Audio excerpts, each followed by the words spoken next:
100% এত ভালো রেসিপি তোমরা দেখো না প্লিজ, কারণ হচ্ছে তোমরা যদি খারাপ মানুষ হও তাহলে এই রেসিপিটা প্লিজ অ্যাভয়েড করো। এটা শুধুমাত্র ভালো মানুষদের জন্য। Let's go into the video. ফার্স্টে এখানে আমি একটা প্যানে কিছুটা লবণ দিয়ে আধা কাপ পানি গরম করে নিয়েছি। দেন এখানে 1 কাপ ময়দা দিছি। তোমরা এখানে ময়দাটাই ইউজ করার চেষ্টা করবে, না থাকলে আটাটা ইউজ করতে পারো। অ্যান্ড দেন হচ্ছে আমি এটাকে একটা কাইয়ের মতো বানিয়ে নিয়েছি, ওই যে রুটি বানানোর কাই।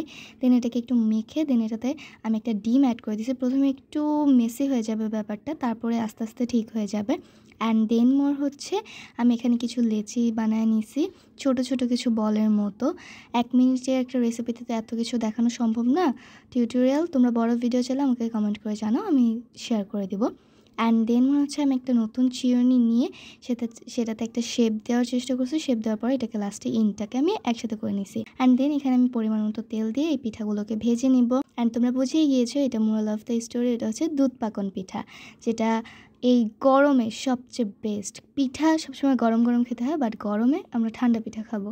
অ্যান্ড আরেকটা সাইডে আমি যেটা করলাম, 1 লিটার দুধে আধা কাপ চিনি দিয়ে এটাকে গরম করে নিছি। অ্যান্ড দেন আমি এই দুধটাকে একটু ঠান্ডা করে তারপর পিঠাগুলোকে ওভারনাইট ফ্রিজে রেখে দিছি। ফ্রিজে রাখার পর এটার রেজাল্ট এরকম। So tata, take have fun and খোদাফিজ।